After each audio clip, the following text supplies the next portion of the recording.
Their argument is the court's too political, so let's let the political body add 4 new seats. That's one of the dumbest things I've ever heard. Do you believe leaking the Dobbs decision was designed to undermine and change the court's decision? Mr. Sheriff. I don't really have a strong opinion about the leak. I was not a clerk on the court at the time. Good thing or bad thing? I think that more publicity for what the court does would be good, but I think that sacrificing one's ethics is not good, no. Whoa. You will pay the price. You won't know what hit you if you go forward with these awful decisions. Former Vice President Harris is talking, they're all talking about it. The ranking member's talking about it. We got to pack the court. Why? Their argument is the court's too political, so let's let the political body add 4 new seats. That's one of the dumbest things I've ever heard. Thank you. Mr. Capozzi, if you don't like what the court's doing and you'd like a change, how do you do it? Well, you can take your case to the public.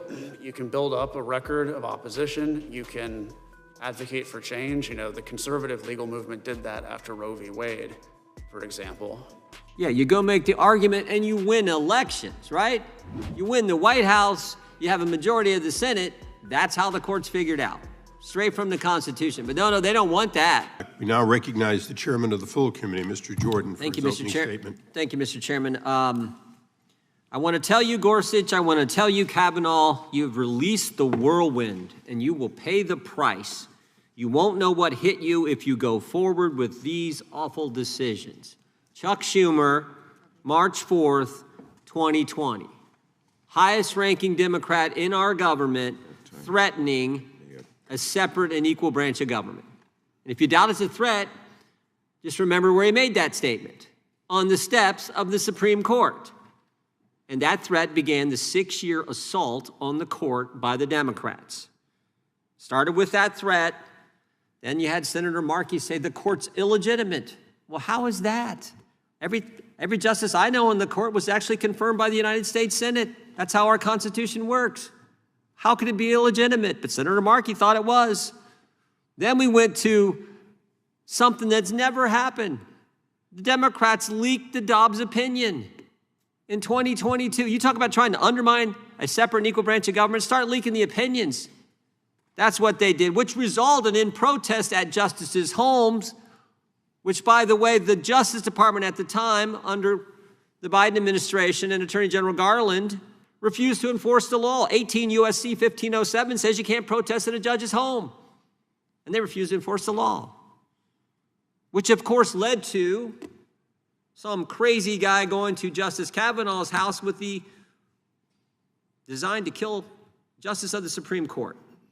Then, of course, we had all the hearings by the Democrats when they were in charge, attacking Justice Thomas, attacking Justice Alito. We had a hearing where a guy come in and lied about Justice Alito and said he leaked some document, which is, go back and watch the hearing. Definitely a lie by this guy. And why did they do it? Why did they do it? To concoct some basis for packing the court. And now they're saying it again. Time to pack the court. By the way, why do they want 4 justices, 4 new justices on the court? Why not 1? Why not 2? Why not 3? Why not 5? Why do they want 4? Because it's a 6-3 majority for conservatives. A 6-3 majority for people who actually interpret what the Constitution, the law says, versus making it up as you go and making some new policy. They want 4 because they want a 7-6 majority. Plain and simple, raw political power. And they've been willing to do almost anything. Threaten the Supreme Court on the steps of the Supreme Court, leak opinions, bring witnesses in who lie about justices. That's why this hearing is important. And frankly, I hope we move the constitutional amendment on the floor. I hope there's a vote. And we'll see if these guys want to keep the court at 9, which it should be. It's been there for, what, 160 years or something? This whole Carville's talking about it. Former Vice President Harris is talking. They're all talking about it. The ranking member's talking about it. We got to pack the court. Why? Jordan. So their argument is the court's too political, so let's let the political body add 4 new seats. That's one of the dumbest things I've ever heard. Today's hearing exploded into a fierce battle over the future of the Supreme Court. Lawmakers clashed over threats against justices, leaked opinions, and growing calls to pack the court with new judges. One side says democracy is at risk. The other says the court is under attack. and what was said in this hearing could shape the future of America's highest court. The hearing opened with lawmakers condemning comments made outside the Supreme Court back in 2020. They argued that political threats against justices sparked years of attacks on the court. Speakers pointed to protests outside justices' homes, the leaked Dobbs opinion, and what they described as growing efforts to intimidate the judiciary. One lawmaker warned that changing the structure of the court for political reasons could permanently damage public trust in the Constitution itself. The biggest debate centered on court packing, the idea of adding more justices to the Supreme Court. Critics slammed the proposal, arguing that adding seats simply because one party dislikes recent rulings would create a dangerous cycle. They warned that every future president could keep expanding the court for political advantage, potentially turning the Supreme Court into a weapon of raw political power. Supporters of the current system argued that if Americans want change, they should win elections, appoint new judges legally, and follow the constitutional process already in place. The hearing also revisited the 2022 leak of the Dobbs decision. Several witnesses called the leak unethical and dangerous. Lawmakers argued it was designed to pressure justices into changing their votes before the ruling became final. Questions were raised about why the investigation never identified who leaked the opinion. Witnesses refused to speculate, but multiple lawmakers insisted the incident damaged the integrity of the Supreme Court. If you're enjoying this breakdown, make sure to hit the subscribe button and turn on notifications so you never miss the biggest political hearings and courtroom showdowns. That's the argument the Democrats are making. Their witness just articulated. Makes no sense. That's why we need to keep the court at 9. I will yield to the former Attorney General from the great state of Kansas. Remainder of my time. Thank you, Mr. Chairman. I appreciate the chairman and the chairman convening this hearing. I'm sitting here listening to this today. I was musing about something I often think about when there's no point in debating it, and that is what things in Independence Hall would have been like all those years ago if we had all had cameras and cell phones and social media, where every statement is calibrated for consumption by a particular audience somewhere not in this room. This is one of those heavy issues that is not solely about the issues of the day. This is one of those questions that is about, professors, to paraphrase the professor, how we choose to govern ourselves. And the discussions we're having here aren't materially different in nature than the ones they had in Independence Hall about how you balance out the decision-making and who does what. The difference is we have come to focus on looking at this through a lens of the issues of the day, not a lens of how we should structure our self-determination. And our history is one that when we have attempted to do that before, when we have erred in looking at these important structural questions through the issue of the day, we have so far rejected that notion. I'd like to, on that point, go back to what we've referenced many times but not talked a lot about today, which is the failed effort to pack the court by expanding its numbers in the Roosevelt administration in 1937, I believe it was.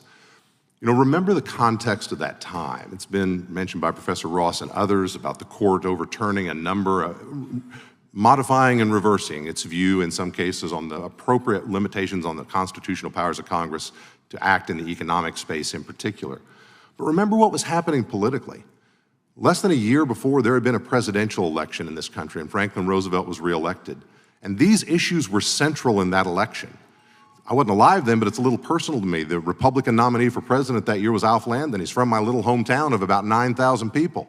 He was the only Republican governor reelected in the country in 1934, which is why he became our nominee in 36. And he lost in a landslide. In fact, he only carried Maine and Vermont, didn't even carry Kansas. Roosevelt had a mandate, we might say, and yet he overreached. And it took a bipartisan majority to say, notwithstanding that clear message from the people and notwithstanding the power of the presidency, we are going to defend the structure of this democracy and of this court. And has been mentioned, the chairman of the House Judiciary Committee at the time, a Democrat, didn't favor packing the court. And ultimately, when it came to a vote in the Senate, the Democrat-led Senate Judiciary Committee said they don't favor the packing of the court. And the U.S. Senate, which was a majority Democrat at the time, voted overwhelmingly, like it was 70 to something, not to adopt a court packing plan. So what's happening in this room today and in our politics today is different. It's different because for some reason we seem incapable of having what I would believe to be a more reasoned, bipartisan or apartisan, nonpartisan discussion about how we want our Supreme Court to function and what its appropriate role is. I won't read all the statements, they've been entered into the record, but right now at this moment in our history, it is my friends on the other side who seem intent, because they don't like the direction the court is headed, to pack it with new members. I suppose those of us on the more conservative side could have made the same argument for many years after the Roosevelt courts, because we didn't like a lot of those decisions. We, for the most part, didn't as vociferously argue about just fundamentally changing the structure. So I want to return to just a couple of questions here that have been touched on but before. Can any of you tell me, let me start, Professor Ross, you've addressed this, Mr. Capozzi, let me ask you, Mr. Scherer, and then Mr. Bowie. Let's assume that a court expansion plan is adopted in some form. What is the limiting principle that would limit its further expansion in the future if we succumb again to the political passions of the moment? Mr. Capozzi? I don't think there is any limit. That's one of the fatal flaws of the proposal, that if one president packed the court, then the next president could pack the court, and it'd just be a never-ending cyclical process, and end up with potentially hundreds of Supreme Court justices. Thank you, Mr. Ross. Mr. Capozzi? The only limit will be what each side can get away with. Mr. Scherer? Professor, what's the limiting principle? So the role of the court is an important question, as you've laid out. And the role is not to be this undemocratic superweapon in the middle of our democracy. The role is not to try to put as many of our people— Is there a limiting principle on if we expand it today because one side's mad, do we expand it tomorrow because somebody else is? What's the limiting principle?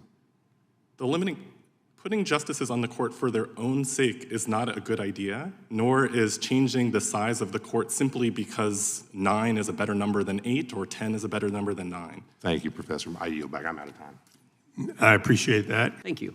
Mr. Capozzi, if you don't like what the court's doing and you'd like it changed, how do you do it? Well, you can ask the Supreme Court to reconsider its decisions. That's something the Supreme Court has done from time to time. In a more broad way, how do you do it? Well, you could take your case to the public. You can build up a record of opposition. You can advocate for change. The conservative legal movement did that after Roe v. Wade, for example. Yeah, you go make the argument and you win elections, right? You win the White House, you have a majority of the Senate. That's how the court's figured out, straight from the Constitution. But no, they don't want that. They don't want that because, Republicans in the White House and he got to nominate people, and you had Republicans in the Senate who controlled the Senate and they got to confirm them. That's how the process, well, we don't like that. So at one point they're saying, we're not going to be, it's too political, but there's a political process to it as well. That's how it works. You got to go win elections. Do you believe leaking the Dobbs decision was designed to undermine and change the court's decision? Mr. Scherer. It certainly appears to have been done with that intent. It was an attempt to try to get one or two of the justices who ended up in the majority on Dobbs to back away. Yeah. It didn't work. Thank goodness it didn't work. Thank heavens. I think it was an effort to intimidate the court. You think so, Mr. Ross? Professor Ross, do you think that was the case? I would agree with that. Yeah, and it was wrong. It was bad, right? We don't want that to happen again. Wish it never happened before. You agree, Mr. Capozzi? I was a clerk when the leak happened, so I'm not going to discuss details of the leak, but I will say that it was a cowardly act, and I hope it never happens again. Yeah. Do you agree with that, Mr. Bowie? I don't really have a strong opinion about the leak. I was not a clerk on the court at the time. Good thing or bad thing? I think that more publicity for what the court does would be good, but I think that sacrificing one's ethics is not good, no. Whoa, but just yes or no? Is it a good thing to leak a decision before it's final, before the court's actually weighed in? Is that a good thing or bad thing? I don't think it's good for anyone to sacrifice their ethical responsibilities. Okay, by the way, why don't we know who leaked the Dobbs opinion? Mr. Capozzi, you were there. Why don't we know that? I'm going to respectfully decline to answer that question. Yeah, I'm not asking if you do know it. I'm just saying, why don't we know it? Seems like that's, Mr. Scherer, why don't we know that? I believe there was an investigation done by the— No, I know there was an investigation done by the court. That was inconclusive. Yeah. Amazing, they couldn't figure out. Mr. Ross, any thoughts on that? I really don't know. Okay, all right, I yield back. Gentleman yields back. Mr. Chairman? The chair recognizes the chairman of the full committee. One quick question. I'm just curious what the panel thinks. Why don't we just add 4 justices now? If 13 circuits, we need to go to 9 to 13 as the ranking member of the full committee suggested at the start of the hearing. Why wouldn't we just add them now if we're going to add them? What do you think of that? We'll just maybe go down the line. The first rule of justice is what's good for the goose is good for the gander. I oppose doing that now, just as I would oppose doing it under a different president. No, that's where I'm at. Totally agree. But it seems to me if we're going to do it, and 13 is some important number that we got to get to based on the number of circuits, then we should, if we're going to do 4, do it now. Mr. Bowie, would you support doing that, doing 4? You said if Congress thinks it's the right thing to do, we should go for it. So if it's the right thing to do, can we go for it now? Well, I agree with the principle. It's in your prerogative. You have the prerogative to determine how the Supreme Court works. The court did not descend from on high in its current form in the palace across the street. It's your job to determine what kind of court. And you would have no problem with us doing it now? Look, I disagree with many of the policies that come out of Congress right now, but I really have faith in your ability to live up to your office. And I think that you have the authority to determine what kind of justice we want to see in this country. That's great. I think I know what Professor Ross and Mr. Scherer's answer is as well, which is where I'm at. But Yeah, I would oppose any expansion of the court. yeah, I'm there too. Okay. Thanks, guys. Lawmakers then looked back at history, comparing today's debate to Franklin Roosevelt's failed 1937 court-packing plan. Even though Roosevelt had massive political support at the time, Congress, including many Democrats, rejected the effort, saying it threatened the balance of power in government. Speakers argued that today's political climate is even more divided, making the fight over the Supreme Court more explosive than ever before. One witness admitted that if court expansion starts now, there may be no clear limit to stop future expansions later. By the end of the hearing, one message was crystal clear.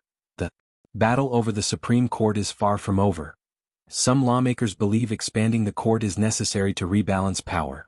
Others warn it would destroy the independence of the judiciary forever. As tensions rise ahead of future elections, the fight over the Supreme Court could become one of the most important political battles in America. What do you think? Should the Supreme Court stay at 9 justices, or is it time for major reform? Let us know in the comments below.